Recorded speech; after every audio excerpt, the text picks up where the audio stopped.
All right, fellas. I'm looking in the wrong spot. All right, fellas. We're here for the week 3 recap. Jake tried to talk some shit. Wasn't really talking shit. Tried to, where's my recap? Fuck off. Monday nights. It's been the routine. Why are you guys trying to fuck with routine? It's not how autism works. We find a groove and we stay in it. Okay? I'm very frustrated today because my laundry fucked shit up. Some asshole kid opened the fucking dryer, just left, clothes all wet, just left the dryer, like, dickhead. So, threw me the fuck off, which you hate to see. You really hate to see it. But, Jake at least, he's trying. He's putting stuff in the group chat.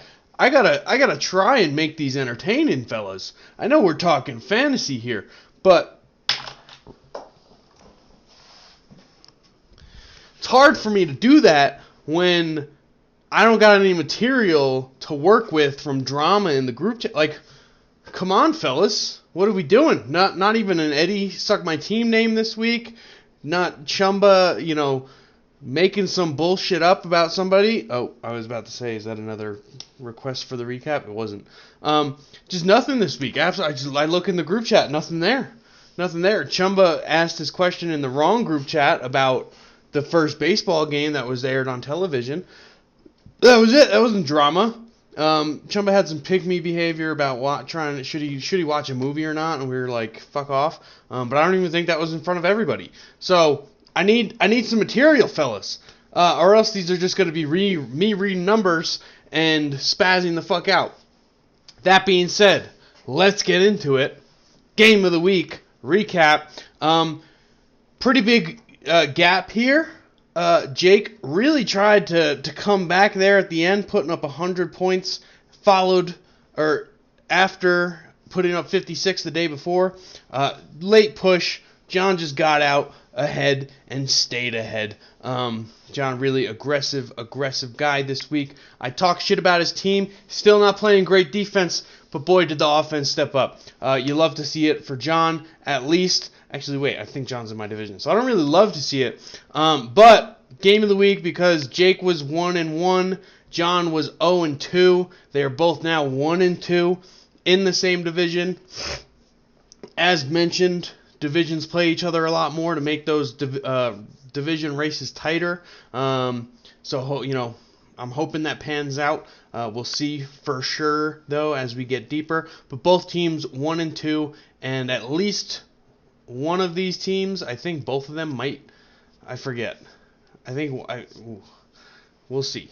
I already decided the game of the week, but I forgot. I'm going to have to look at it. Next, we move on to Cameron already changed his team name for next week, and for some reason he can't change his picture. But Chumba's Childhood House took down Brochard. John is lucky. This was a good game, good matchup. 290 to 273, tight. Cameron really, I think, won it. Sunday, looks like he put up 69. And Brochard only had 29. It was coming down to Ohtani. Actually, I wonder how this... I remember Cameron and I were playing video games at the time, and he was worried about how Ohtani could change this game in the bottom of the ninth, but, I mean, it's a 16 or 17-point gap. So I don't know. But Cameron gets us the win here, moves to 3-0. We got 2 undefeated teams still. And we will continue to see how long either of them can go. Brochard also falls to 1-2. Now, very interesting thing this week. Chumba owed us a chug. He did not complete said chug. He asked in a separate group chat with a couple of us that play video games together. He asked, hey, does this chug count as my chug for the week? I declared no. First of all, I went to the Instagram story that it existed in. Couldn't really tell which one Chumba was. I didn't look that hard. But I could not figure it out. 2, not everybody follows the rugby team which Chumba plays for, so not everybody would have seen it. And 3 wasn't sent directly to the chat. 3 strikes, you're out, doesn't fucking count. So, big thing, just something you don't expect, similar to like John reaching the top shelf. You don't see it coming.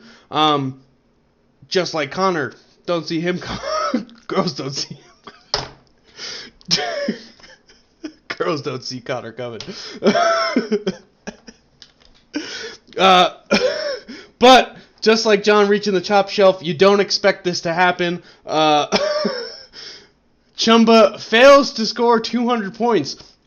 Following his minus 15, he only put up 194.5, falls short of 200. It was close Sunday. He just eked over, scored 73.5 points Sunday just to get him over that edge. Real tough week from Chumba. 32, 66, 6, 4, 19, 9, 73. Real rough week. I want to look at the breakdown of this to see really what's going on. 69 points from his batters. Couple guys putting up negatives throughout the week, and then 140 from his pitchers. Again, couple guys ending with negatives through the week. Michael King really helping Chumba out a lot, putting up 50 points in that matchup. But still, not reaching 200 points. It's really, you just hate to see it. Chumba still wants me to say his team name. I ain't going to say it.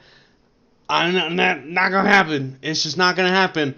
Similarly to, like, Jake not asking for uppies.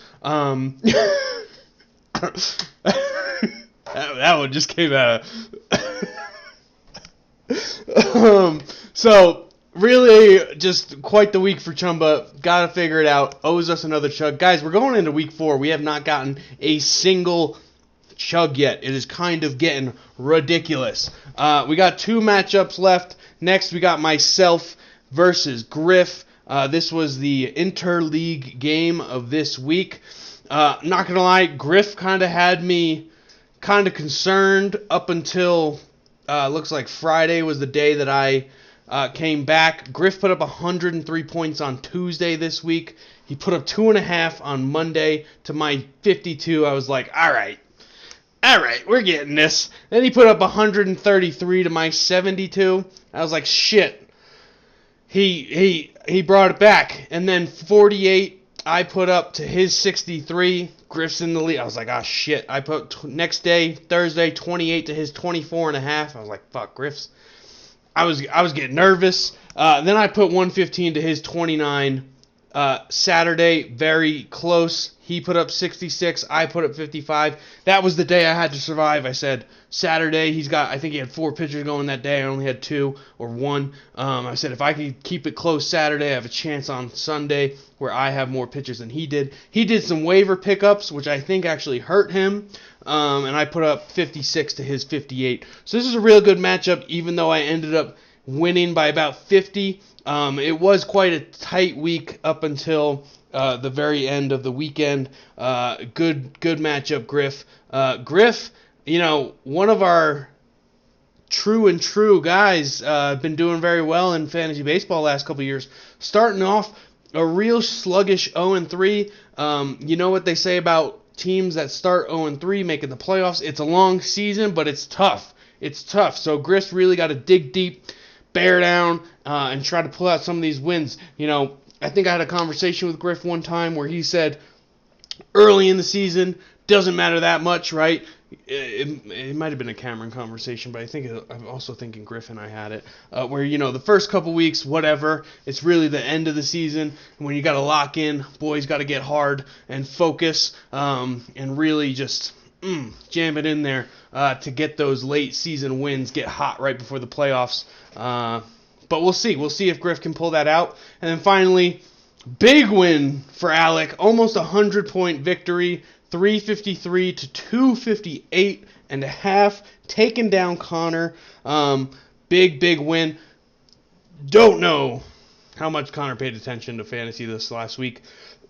Oh, Jesus. Excuse me. Only had 5 pitchers start throughout the week. So did not get a lot of points from his pitchers. 138. He actually had some decent points from the pitchers, but I feel like there were probably available options to get him some more in there. So tough week. Connor takes his first loss of the season. He is second place in the Flaccid Swingers division. So almost 100-point loss. Tough. As I mentioned earlier, kind of gave a sneak peek away. I've decided for the first time ever in Fantasy Balls Fantasy to go with 2 games of the week. I know it's unheard of. I know it's crazy. By definition, game of the week is a single game. I know. I understand. I know there's going to be uproar and rage about this decision. But I just couldn't. Of the 2 options, it's the exact same thing, right? So we got Alec going head-to-head against John, a divisional matchup, currently scoring 33-28 in favor of Alec. And then in the other division, we have Brochard versus Chumba at 23.5-23 in favor of Brochard. All 4 teams are at 1-2. Pivotal early season games, right? Again, you're playing your division over and over and over again. These games matter. We got 4 guys at 1-2. It's not going to stay that way. We're going to get, to week 15, and these records are going to look very different. These early season games could have real implications on our playoff races. So we have 2 games of the week. Unheard of, unfathomable, but I could not pick a single one. Outside of that, we got Griff 0-3 going against Cameron, who is 3-0. Not much of a matchup there. We have Eddie and Jake head-to-head right now, tied at 35. Dead heat. Could be a good matchup, but it's interleague play. So I was like, it doesn't matter that much. And then we got myself at 3-0 versus Connor at 2-1, the first place versus the second place team. We are currently 56-47 in favor of me. So early week, right? We got a lot of close ones already, but I could not, in the goodness of my heart, pick which division mattered more. And these 2 games could have big implications in 5 or 6 or 10 weeks, right? So had to go with both of them. I'll take the heat. I'll take it. Okay? I'm the commissioner. I made the decision. Nobody else. Okay? There was no vote. There was no nonsense. I'll take it. I'll take the heat. All right? I'm sure. I don't think that the TV stations are going to complain 2 games of the week trying to build that up. That's easy. That's easy hype right there for a game, right? So I don't think any of the sponsors are upset. I can rein those guys in, but I know the coaches and the owners are going to be like, what the hell, man? Can't have 2 games of the week. It's on me. I'm taking the heat. I think it's good for the league, though. So that's an update. That's week 3. Let's get a good week 4, 2 game of the week. I'm really struggling if it should be games of the week or still game of the week because you don't fuck with tradition. But that is a recap. Okay.